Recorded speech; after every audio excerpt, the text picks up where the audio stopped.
Good morning विद्यार्थी मित्रों। छेल्ला लेक्चरनी अंदर આપણે થોડા સ્વાધ્યાયના દાખલા ગણેલા જે થિયરી શીખ્યા હતા એના આધારે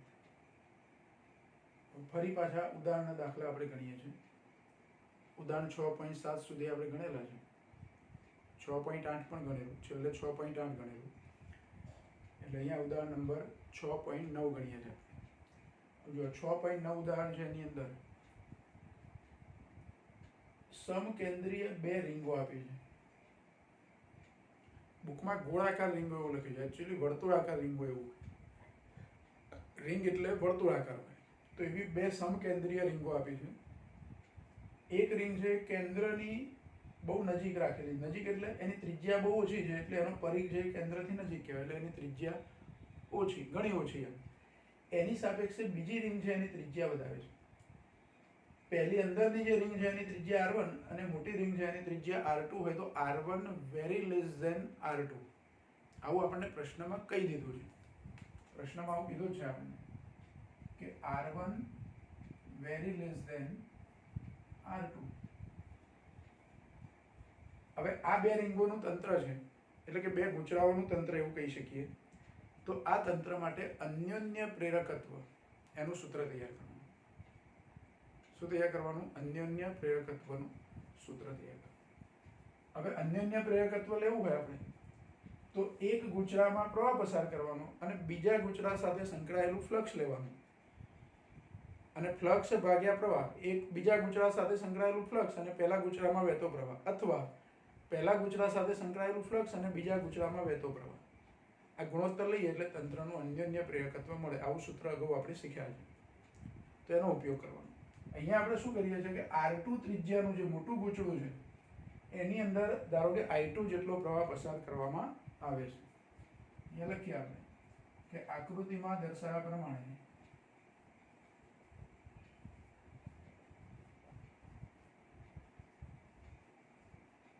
ધારો કે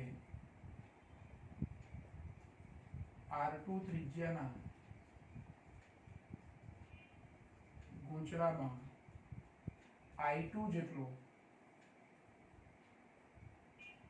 વિદ્યુત પ્રવાહ વહે છે। મોટા ગૂંચળામાં i2 જેટલો વિદ્યુત પ્રવાહ વહે છે। હવે એ પ્રવાહને કારણે કેન્દ્ર આગળ ચુંબકીય ક્ષેત્ર, મોટા ગૂંચળાના કેન્દ્ર આગળ ચુંબકીય ક્ષેત્ર, અહીંયા બેનું કેન્દ્ર કોમન છે એટલે ગૂંચળાના કેન્દ્ર પાસે ચુંબકીય ક્ષેત્રની તીવ્રતા અથવા ચુંબકીય ક્ષેત્ર, એક ક્ષેત્રને હું B2 વડે દર્શાવું, કારણ કે બીજા ગૂંચળાનો પ્રવાહ છે એટલે એને B2 કહીશું। તો B2 બરાબર B કેન્દ્રનું સૂત્ર છે μ0I/2r, r ને બદલે આપણે r2 લખવાનું, એટલે અહીંયા μ0 પ્રવાહ I ને બદલે I2/2r, r ને બદલે r2, આ પરિણામ નંબર 1। આટલું ચુંબકીય ક્ષેત્ર એ કેન્દ્ર પાસે, અને આ જે નાનું ગૂંચળું છે એની ત્રિજ્યા બહુ ઓછી છે। આ તો આકૃતિમાં મેં મોટું બતાવ્યું છે, વાસ્તવમાં નાનું ગૂંચળું મારે કેવું લેવાનું? તો આટલું આવું નાનું લેવાનું, કે જેથી એ ગૂંચળાની અંદર આવતા બધા બિંદુઓએ ચુંબકીય ક્ષેત્ર લગભગ કેન્દ્ર પર હોય એટલું જ હોય, એટલે સમાન ગણી શકાય। નાના ગૂંચળાના અંદરનો જે વિસ્તાર છે એ વિસ્તારમાં દરેક બિંદુએ ચુંબકીય ક્ષેત્ર કેવું લઈ શકાય? સમાન। ક્યારે? નાના ગૂંચળાની ત્રિજ્યા r1 very less than r2 હોય ત્યારે। આ તો આકૃતિમાં દેખાય માટે મેં મોટું દોર્યું, બાકી મારે તો કેન્દ્રની આજુબાજુ નાનું લેવાનું છે, ખ્યાલ આવે? એટલે બહુ જ નાનું ગૂંચળું છે r1 ત્રિજ્યાવાળું, તો એની સાથે સંકળાયેલું ફ્લક્સ લેવું છે આપણે।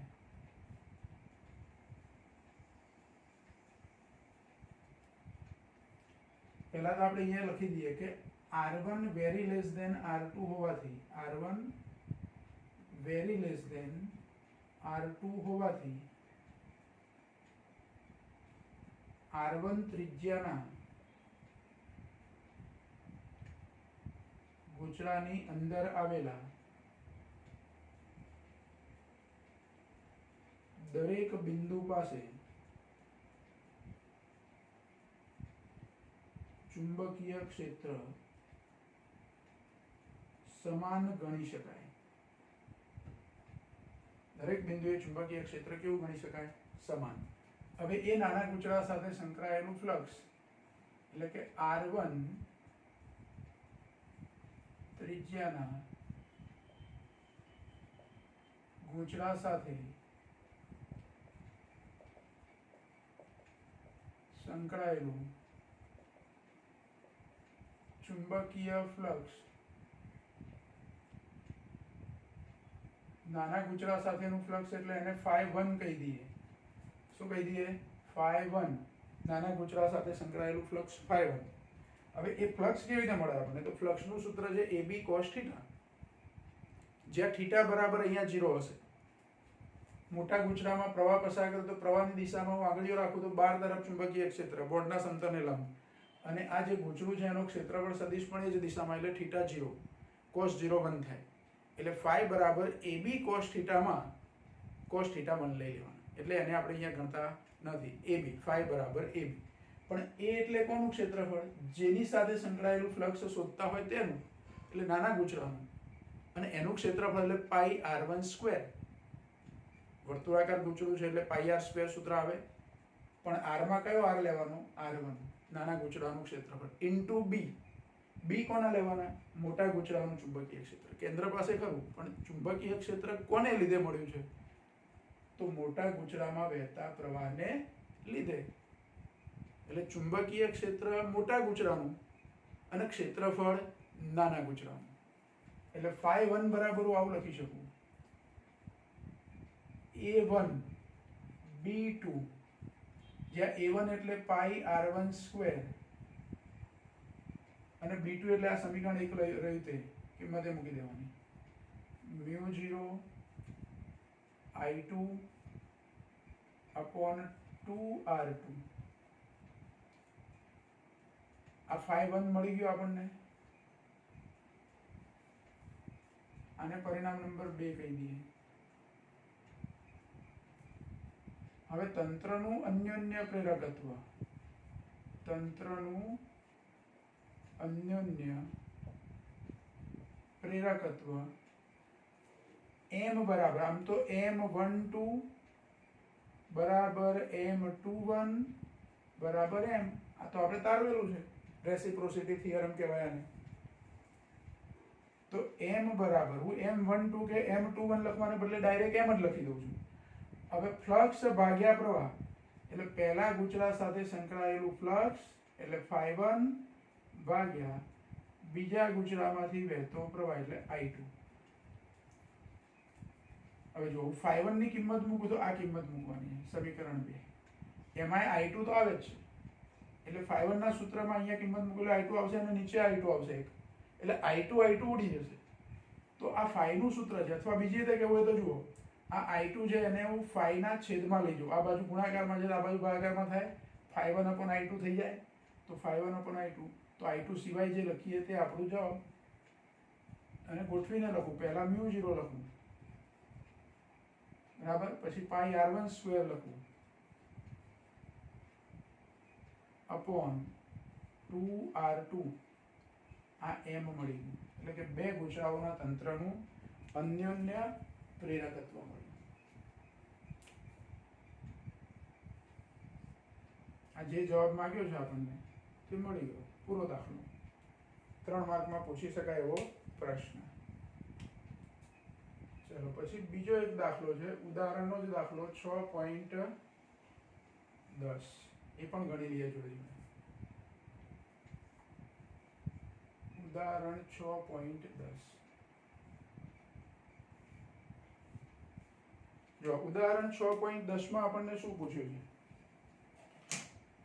તો ઉદાહરણ 6.10 માં સોલેનોઇડનું આત્મપ્રેરકત્વ એ આપણે શોધેલું છે અને સોલેનોઇડનું ચુંબકીય ક્ષેત્ર પણ શોધ્યું છે. એને આધારે સોલેનોઇડ સાથે સંકળાયેલી અથવા એના ચુંબકીય ક્ષેત્રમાં જે ઉર્જા છે, સોલેનોઇડમાં જે ઉર્જાનો સંગ્રહ થાય એના ચુંબકીય ક્ષેત્રમાં, એ ઉર્જા જે છે એને ચુંબકીય ક્ષેત્ર, સોલેનોઇડનું આડછેદનું ક્ષેત્રફળ અને એની લંબાઈ, એના સ્વરૂપમાં ઉર્જાનું સૂત્ર તૈયાર કરવાનું. આમ તો આપણે સોલેનોઇડ અથવા તો ઇન્ડક્ટરમાં સંગ્રહ પામતી ઉર્જાનું સૂત્ર લીધું છે U બરાબર 1/2 Li².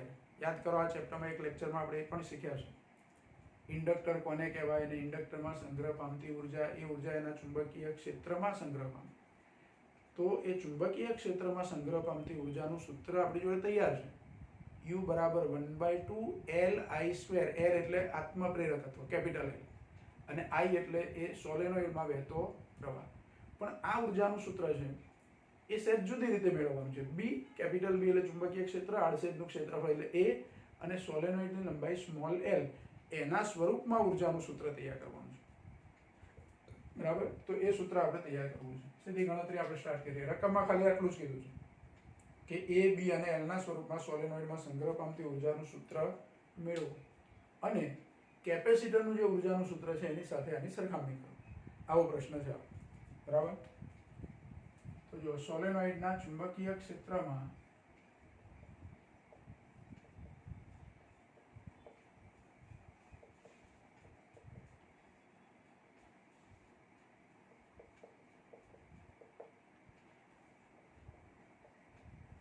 સંગ્રહ પામતી ઉર્જા U બરાબર, અને ચુંબકીય ક્ષેત્રમાં છે એટલે એને સફિક્સમાં B લખીએ એટલે UB લખીએ. આનું સૂત્ર આપણે જાણીએ છીએ. આ સૂત્ર જે છે 1/2 Li², આને કહીએ પરિણામ નંબર 1. આ સૂત્ર તો આપણે જાણીએ જ છીએ, ધ્યાન રાખો. આમાં થોડો ફેરફાર કરીને નવું સૂત્ર તૈયાર કરવાનું. તો ફેરફાર કેવો કરવાનો? તો સોલેનોઇડનું આત્મપ્રેરકત્વ, એનું સૂત્ર અહીંયા લખી દેવાનું. આ સોલેનોઇડમાં વહેતો પ્રવાહ છે એ સોલેનોઇડના ચુંબકીય ક્ષેત્રનું સૂત્ર લખીએ, એમાં પ્રવાહ આવે એને કરતા બનાવીને અહીંયા કિંમત મૂકી દેવાની. L અને I ની કિંમતો મૂકી દઈએ એટલે આપણો જવાબ.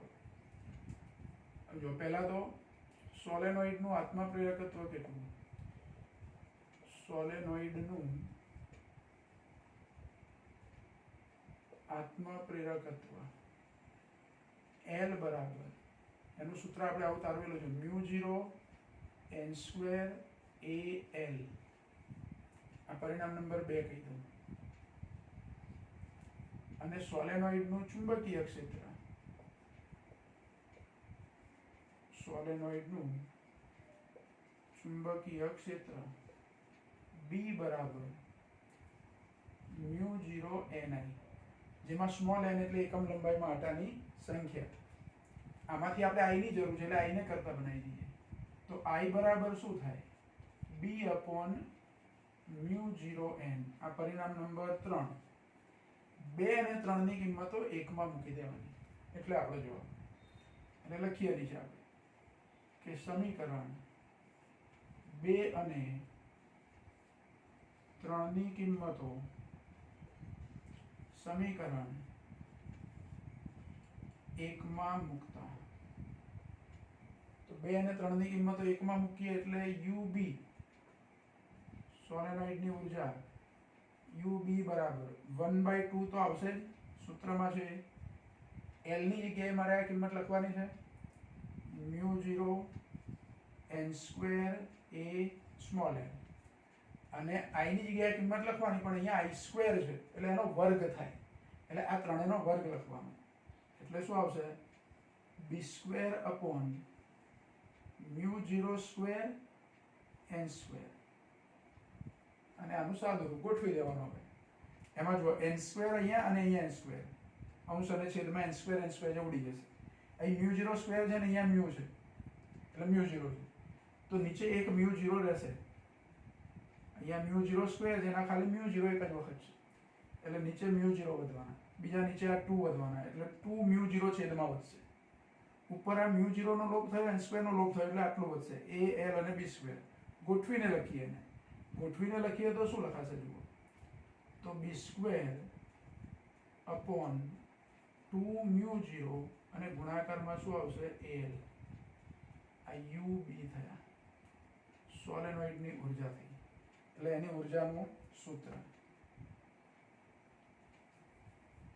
અહીંયા આપણે આવું લખીએ B²Al/2μ0.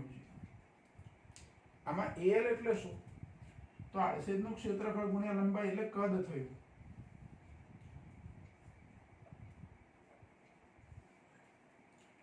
જો આ જે સૂત્ર છે એમાં AL એ એટલે સોલેનોઇડના આડછેદનું ક્ષેત્રફળ, નળાકાર આકારનું સોલેનોઇડ છે એના આડછેદનું ક્ષેત્રફળ, અને L એટલે સોલેનોઇડની લંબાઈ. એ બેનો ગુણાકાર કરીએ એટલે કદ મળે. આ કદ છે એને આના છેદમાં લઈ જાઓ UB ના, તો UB/AL એવું મળે. એટલે એકમ કદ દીઠ ઉર્જા મળે. આ કુલ ઉર્જા હતી અને કદ વડે ભાગી દેવામાં આવે એટલે એકમ કદ દીઠ ઉર્જા મળે, જેને સોલેનોઇડની અંદર અથવા ચુંબકીય ક્ષેત્રની અંદર, સોલેનોઇડમાં ચુંબકીય ક્ષેત્ર હોય તો એ ચુંબકીય ક્ષેત્રની ઉર્જા ઘનતા કહેવાય. કોને? એકમ કદ દીઠ ઉર્જા એટલે ઉર્જા ઘનતા. આ વસ્તુ એકમ કદ દીઠ ઉર્જા કેપેસિટરમાં આપણે લીધેલું છે, બરાબર? તો અહીંયા એકમ કદ દીઠ ઉર્જા લઈએ.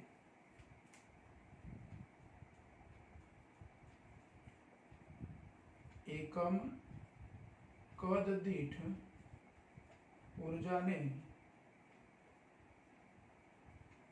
ચુંબકીય ક્ષેત્રની ઉર્જા ઘનતા કહે છે.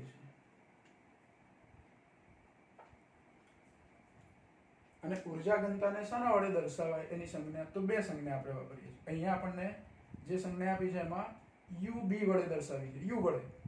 આયા U છે પણ કેપિટલ U છે, ઉર્જા ઘનતામાં સ્મોલ u લીધો છે, અથવા એને ρ b વડે પણ દર્શાવાય.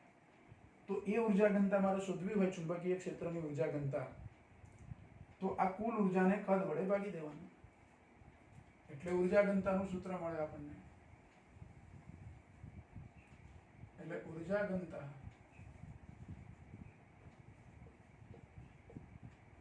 એને ρ b વડે દર્શાવી શકું અથવા UB વડે દર્શાવી શકું. આ સ્મોલ u લીધા અને UB એટલે કુલ ઉર્જા એટલે કેપિટલ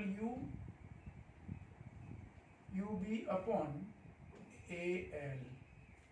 જો લાઈટ હો ગઈ આપણી.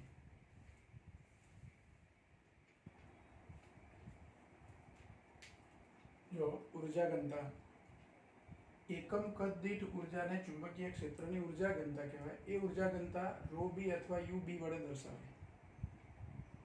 U એટલે અહીંયા સ્મોલ UB છે.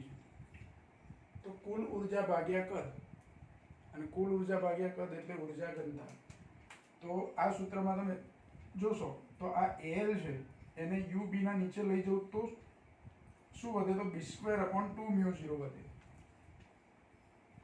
UB/AL, આ AL આ બાજુ લઈએ એટલે UB/AL થાય. અથવા બીજી રીતે કહું તો આને કદ વડે ભાગીએ એટલે કદ ઉડી જાય.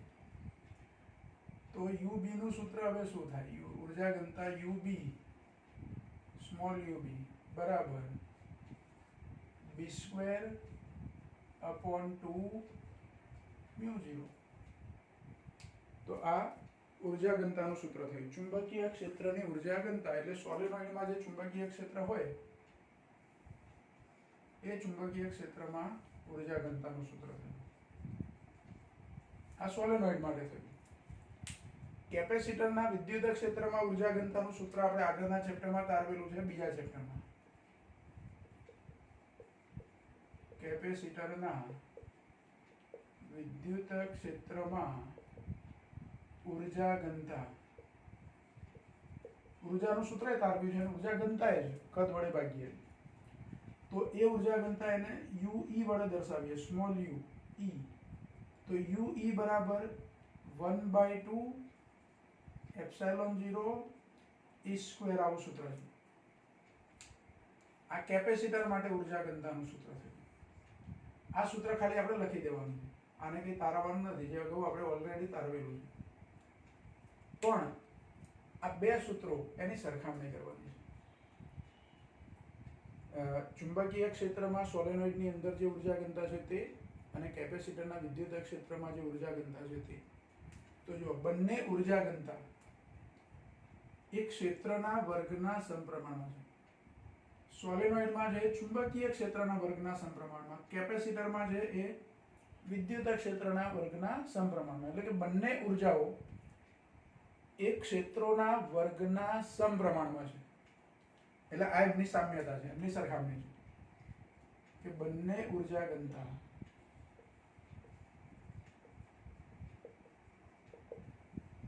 બંને ઉર્જા ઘનતાઓ કયા સમીકરણ પરથી?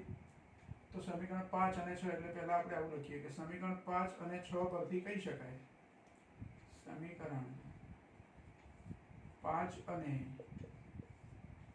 6 પરથી કહી શકાય કે ઊર્જા ઘનતા એ ક્ષેત્રના વર્ગના સમપ્રમાણમાં છે.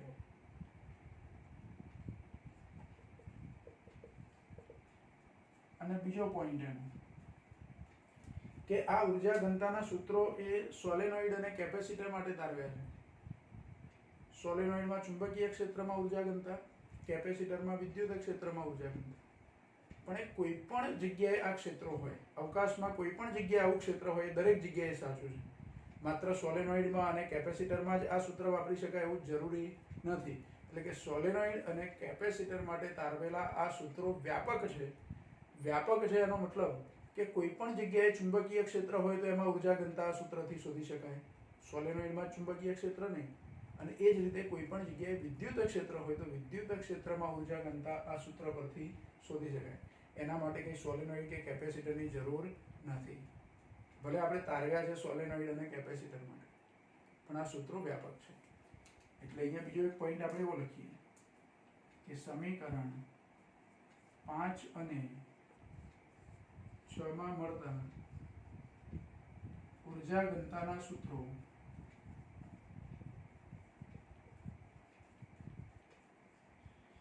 વ્યાપક છે. એટલે કે અવકાશમાં કોઈ પણ બિંદુએ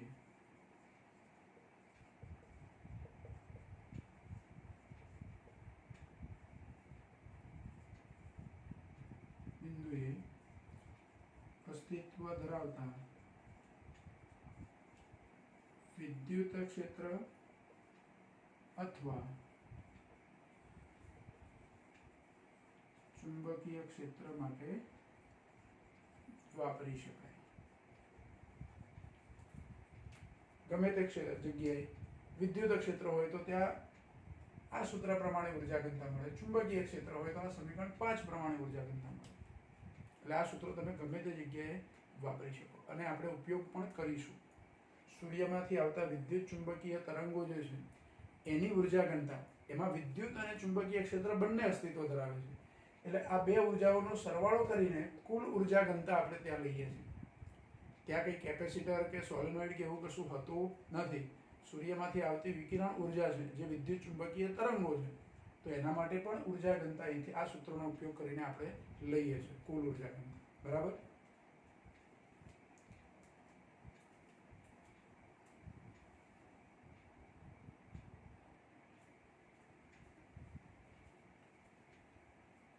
જો હવે સ્વાધ્યાયના દાખલા આપણે થોડા ગણીએ, જે થિયરી શીખ્યા છે આના આધારિત. સ્વાધ્યાયનો દાખલા નંબર 6.7. હવે 6.7 નંબરનો જે દાખલો છે એમાં એક 10 મીટર લંબાઈનો તાર પૂર્વ પશ્ચિમ રાખેલો છે. કેવી રીતે રાખેલો છે? પૂર્વ પશ્ચિમ. એ તાર 5 મીટર પર સેકન્ડના વેગથી નીચે તરફ ગતિ કરે છે.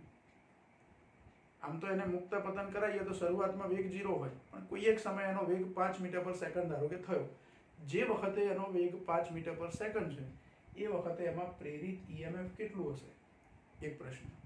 પૃથ્વીનું ચુંબકીય ક્ષેત્રનો સમક્ષિતિજ ઘટક આપણને આપી દીધો છે.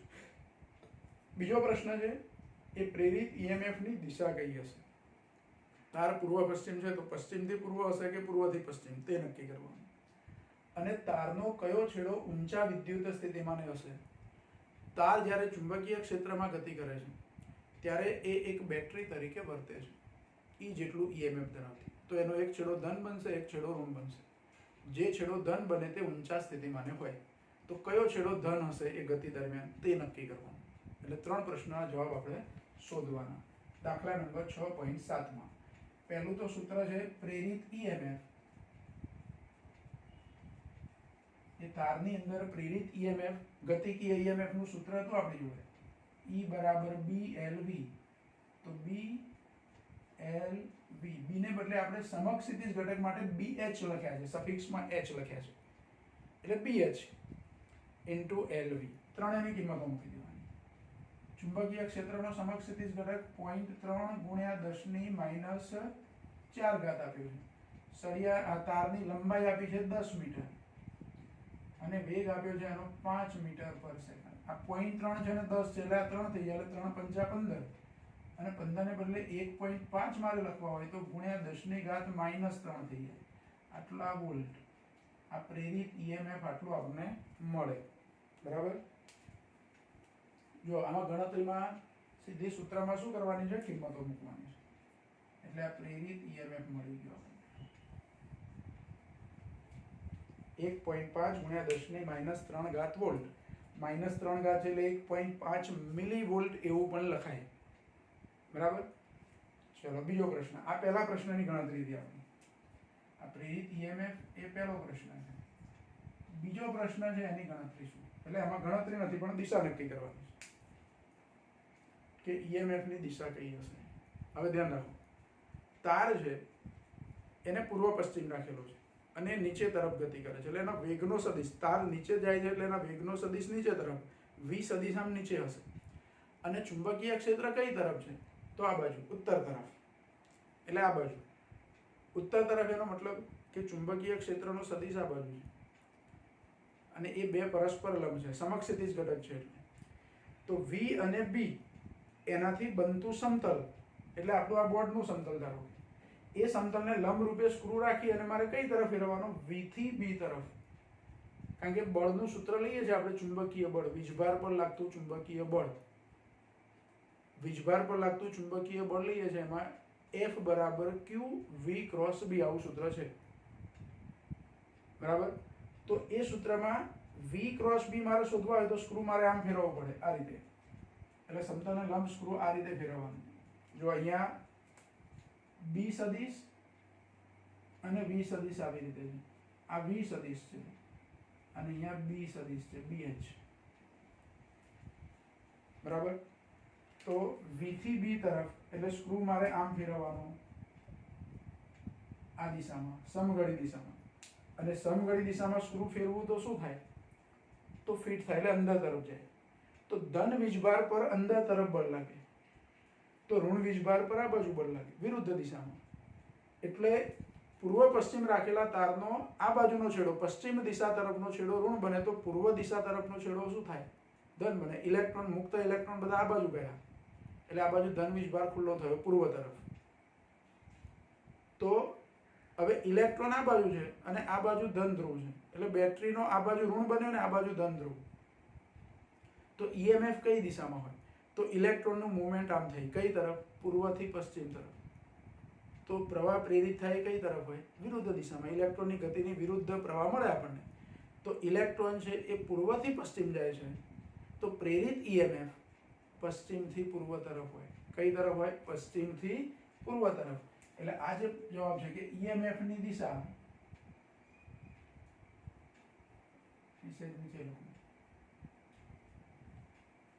EMF ની દિશા પશ્ચિમથી પૂર્વ તરફ હશે.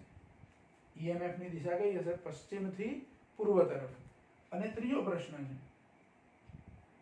આપણે કીધું કે ઇલેક્ટ્રોન છે એ પશ્ચિમ છેડો છે એ બાજુ ભેગા થાય છે, તો આ બાજુ ધન વીજભાર ખુલ્લો થવાનો. જે બાજુ ધન વીજભાર હોય, ધન છેડો બને તે ઊંચા સ્થિતિમાન છે, એટલે પૂર્વ તરફનો છેડો. કયો છેડો, પૂર્વ છેડો. એટલે તારનો પૂર્વ દિશા તરફનો છેડો, તારનો પૂર્વ દિશા તરફનો છેડો ઊંચા વિદ્યુત સ્થિતિમાને હશે.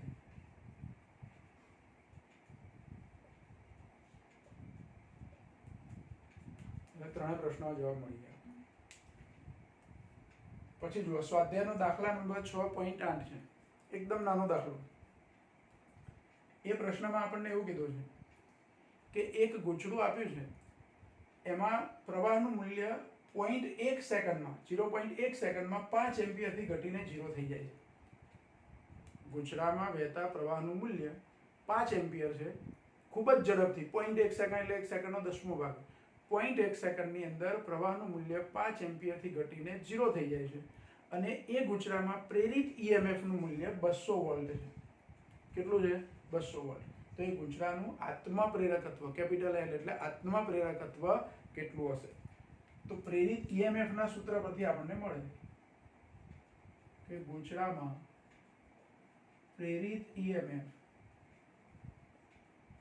E બરાબર -L di અથવા delta I upon delta t. આમ તો di અપોન dt લખીએ છીએ પણ આપણે ડેલ્ટા t લખીએ, delta I upon delta t. અને ખૂબ જ સૂક્ષ્મ સમયગાળો છે એટલે અહીંયા આવું લખી શકું, dt લખી શકું, તો અહીંયા di અપોન dt લખી આપો, di અપોન dt. અહીં ગણતરીમાં ઋણ નિશાની અવગણીશું. L શોધવા છે એટલે L ને કરતા બનાવવાના. તો L બરાબર સૂત્ર શું થાય? E upon di upon dt. એટલે dt ક્યાં જતા રહે? ઉપર. છેદનો છેદ ક્યાં જાય? અંશમાં. અને આ ત્રણે મૂલ્યો આપ્યા છે એટલે એની કિંમતો. di એટલે શું? તો આ બેનો તફાવત. એટલે આવું લખાય E dt અપોન di એટલે I2 માઇનસ I1 આવું લખી શકું. એટલે હવે કિંમતો મૂકી દઉં. E આપ્યા છે આપણને 200, dt આપ્યા છે 0.1 અને ભાગ્યા I2 માઇનસ I1 0 માઇનસ 5 એટલે -5. પણ અહીંયા 5 લખીએ કારણ કે ઋણ નિશાની અહીંયા છે ને, કારણ કે ઋણ નિશાની મેં અહીંયા રાખું તો પછી માઇનસ માઇનસ શું થઈ જાય? પ્લસ. જો આ સૂત્રનો ઉપયોગ કરો એટલે આપણે પહેલાં આવું વિચારવાનું કે જો આ ઋણ નિશાની લીધી છે એ લેવાથી તફાવત આવો માઇનસ આવતો હોય તો માઇનસ માઇનસ શું થઈ જાય? પ્લસ. અને છેલ્લે ધારો કે તફાવતમાં વધારે મૂલ્યમાંથી ઓછું મૂલ્ય બાદ થાય, તફાવત ધન પણ આવે અને માઇનસ નિશાની વધે તો અવગણવાનું. આ સૂત્રમાં ઋણ નિશાની એ ખાલી લેન્ઝના નિયમની હાજરી સૂચવે છે, કોઈ મૂલ્ય ઋણ છે એવું નથી કે આ આત્મપ્રેરકત્વ આપણું ઋણ છે એવું ના હોય. બરાબર? એટલે જવાબ કદાચ તમે અહીંયા I2 માઇનસ I1 0 માઇનસ 5 લખ્યા, માઇનસ 5 આવીને પહેલાં ઋણ નિશાની અવગણી તો આ અવગણી દેવાનું, માઇનસ માઇનસ પ્લસ એવું સમજવાનું. અને ધારો કે એક જ વખત માઇનસ આવતું હોય, આ એકલું જ માઇનસ આવતું હોય તો અવગણી દઈએ. એટલે જવાબ તો આપણો ધન જ લેવાનો. હવે જો 0.1 છે એટલે અહીંયા આ એક 0 કાપી નાખું, 10 ની -1 એટલે 20 ભાગ્યા 5 એટલે 4 આવે. L બરાબર 4 આવે. અને આત્મપ્રેરકત્વનો એકમ કયો? હેનરી. એટલે 4 હેનરી. આવો આપણને જવાબ મળશે. કેટલું આત્મપ્રેરકત્વ થશે? 4 હેનરી. ચલો પછીનો પ્રશ્ન છે. અહીંયા બે ગુચરાઓનું તંત્ર આપ્યું છે 6.9 માં સ્વાધ્યાયમાં. બે ગુચરાઓના તંત્રનું અન્યોન્ય પ્રેરકત્વ 1.5 હેનરી છે અને કોઈ એક ગુચરામાં વહેતો પ્રવાહ 0.5 સેકન્ડમાં 0 થી વધીને 20 થાય છે. અહીંયા બંને ગુચરામાં પ્રવાહ નથી. આપણે I1 I2 કીધા એટલે બંને ગુચરામાં પ્રવાહ એવું નહીં. ગમે તે એક ગુચરામાં પ્રવાહનું મૂલ્ય 0 થી વધીને 20 થાય છે. તો બીજા કોઈ ગુચરા સાથે, બે ગુચરાઓનું તંત્ર હોય, ધારો કે પહેલા ગુચરામાં આપણે પ્રવાહ લીધો છે તો બીજા ગુચરા સાથે સંકળાયેલું ફ્લક્સ કેટલું હશે? અથવા બીજા ગુચરામાં પ્રવાહનો ફેરફાર હોય તો પહેલા સાથે સંકળાયેલું ફ્લક્સ કેટલું હશે? આ ફ્લક્સ આપણે શોધવાનું છે.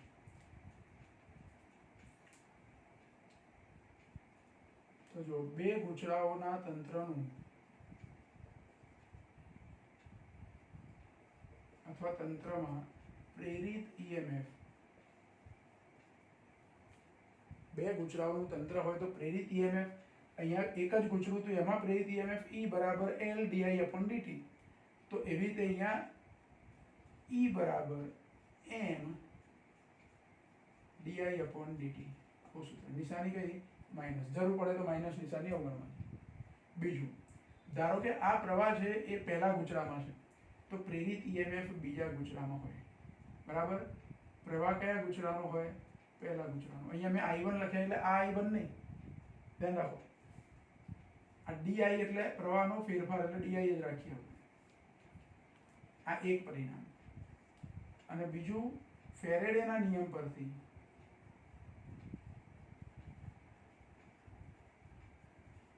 પ્રેરિત ઈએમએફ E2 બરાબર માઇનસ d ફાઈ અથવા ડેલ્ટા ફાઈ, અહીંયા d ફાઈ લખીએ, d ફાઈ અપોન dt. એટલે આપણે આ શોધવાના છે એને d ફાઈ કહીએ, આ સમયગાળો સૂક્ષ્મ છે એને dt કહીએ. આ બે સૂત્રો સરખાવવાના. એટલે 1 અને 2 સરખાવતા, કેમ કે I પ્રેરિત EMF નું સૂત્ર છે ને, I પ્રેરિત EMF નું સૂત્ર છે, સરખામણી કરીએ આપણે તો m di upon dt બરાબર d phi upon dt, dt dt ઉડી જાય એટલે d phi વધે, m di એટલે કે d phi બરાબર m di, di એટલે i2 minus i1, di એટલે શું લખી શકાય, i2 minus i1, તો m નું મૂલ્ય આપ્યું છે 1.5 અને i2 minus i1 કેટલા, તો 20 ઓછા 0 એટલે 20, આ પોઈન્ટ કાઢ નાખો તો 2 થઈ જાય એટલે 15 દુ 30, d phi બરાબર 30 અને ફ્લક્સનો એકમ કયો તો વેબર, એટલે ડબલ્યુ બી લખાય, એટલે 30 વેબર ફ્લક્સ એ ગુજરાત સાથે સંકળાયેલું હશે.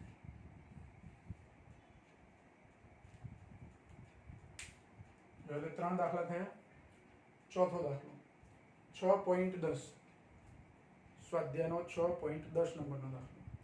એમાં એક વિમાનની વાત કરી છે કે વિમાન છે 1800 કિલોમીટર પ્રતિ કલાક, બહુ વધારે સ્પીડ કહેવાય, 1800 કિલોમીટર પ્રતિ કલાકની સ્પીડથી પૂર્વથી પશ્ચિમ તરફ જઈ રહ્યું છે અને એ સ્થળે પૃથ્વીના ચુંબકીય ક્ષેત્રની તીવ્રતા 5 × 10⁻⁴ છે અને ડીપ એંગલ, આ 30 ડિગ્રી એ ડીપ એંગલ છે, જે આગળના ચેપ્ટરમાં આપણે શીખ્યા છે, ડીપ એંગલ, અને એ પાખિયાની લંબાઈ, એક બાજુનું પાખિયું અને આ બાજુનું પાખિયું બે ભેગા કરીએ તેની લંબાઈ 25 મીટર છે, એટલે કે એક પાખિયાના એક છેડાથી બીજા પાખિયાનો આ બાજુનો છેડો, એટલે કે બે પાખિયાઓના છેડાઓ વચ્ચેનું અંતર એ 25 મીટર છે, એટલે L બરાબર 25. તો એ વિમાન જ્યારે ગતિ કરે છે, વિમાન આવી રીતે આ એના પાખિયા છે એવું સમજો, આ વિમાનના પાખિયા છે અને વિમાનના પાખિયા, વિમાન આવી રીતે ગતિ કરે છે તો એના પાખિયા એ એક સળિયા તરીકે વર્તે અને ઊભી ક્ષેત્ર રેખાઓ ચુંબકીય ક્ષેત્રની, પૃથ્વીના ચુંબકીય ક્ષેત્રના બે ઘટક હોય, એક સમક્ષિતિજ ઘટક હોય ને એક શિરોલંબ. વિમાન ગતિ કરે છે ત્યારે, અને એ કઈ દિશામાં પાછું, પૂર્વથી પશ્ચિમ અથવા પશ્ચિમથી પૂર્વ, તો એ વખતે શિરોલંબ ક્ષેત્ર રેખાઓ કપાય, એટલે અહીંયા પૃથ્વીના ચુંબકીય ક્ષેત્રનો શિરોલંબ ઘટક લેવો પડે. કયો ઘટક લેવો પડે? શિરોલંબ ઘટક લેવો પડે. જો આમાં આપણે સળિયાના મુક્ત પતનની વાત કરતા હતા તો સળિયો પૂર્વ પશ્ચિમ રહીને આમ ગતિ કરતો હતો, તો એના વડે સમક્ષિતિજ ક્ષેત્ર રેખાઓ કપાય, કાપીને જાય એને. જ્યારે વિમાન ગતિ કરે છે ત્યારે વિમાનના પાખિયા છે એ શિરોલંબ ક્ષેત્ર રેખાઓને કાપીને ગતિ કરે, એટલે અહીંયા મારે શિરોલંબ ઘટક લેવો પડે. એટલે પૃથ્વીના ચુંબકીય ક્ષેત્રનો શિરોલંબ ઘટક, પૃથ્વીના ચુંબકીય ક્ષેત્રનો શિરોલંબ ઘટક, એને BV વડે દર્શાવું, V ફોર વર્ટિકલ. આપણે આપનો આગળના ચેપ્ટરની અંદર Z વડે દર્શાવતા હતા એને, H અને Z, સમક્ષિતિજ માટે H અને શિરોલંબ માટે Z એવું લીધેલું, પણ અહીંયા BV વડે દર્શાવો તો ચાલે. તો B sin θ લેવાય, એ ઘટક એટલે શું લેવાય? B sin θ. સમક્ષિતિજ ઘટક હોય તો B cos θ અને શિરોલંબ હોય તો B sin θ.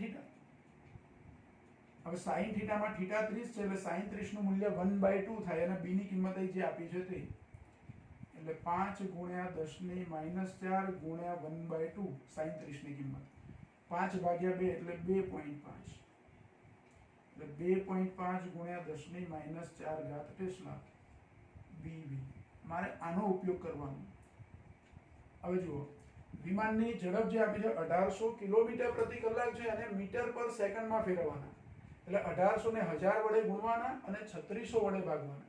1800 ના 2 0 અને 3600 ના 2 0 કટ કરી દો તો 18/36 એટલે 1/2, એટલે નીચે 2 વધે, ઉપર આ બાજુ 1000 છે, 1000/2 એટલે 500, એટલે મીટર પર સેકન્ડ એકમમાં વિમાનની ઝડપ કેટલી છે? 500 મીટર પર સેકન્ડ. બરાબર? તો એનો ઉપયોગ કરવાનો. હવે પ્રેરિત EMF, વિમાનની પાંખમાં પ્રેરિત EMF E બરાબર BLV, પણ અહીંયા વર્ટિકલ એટલે BV લઈએ, LV, શિરોલંબ ઘટક ગુણ્યા L × V, કિંમતો મૂકી દેવાની. શિરોલંબ ઘટક કેટલો છે? તો 2.5 × 10⁻⁴, પાખિયાની લંબાઈ છે 25 અને ઝડપ છે 500. જો આ 500 છે, અહીંયા 10⁻⁴ છે, એની જોડે 2 0 ઉડી જાય એટલે 10⁻² ઘાત વધે. પછી આ 2.5 છે, એનો પોઈન્ટ કાઢો એટલે પાછી -3 ઘાત થઈ જાય એટલે 10⁻³ ઘાત તો આવશે જ આપણા જવાબમાં. પછી 25 ગુણ્યા 25 ગુણ્યા 5, 25 ગુણ્યા 25 કરું એટલે 625 અને ગુણ્યા 5 કરું, 625 ગુણ્યા 5 કરો તમે એટલે 3125 થાય લગભગ. ચેક કરી લઈએ આપણે.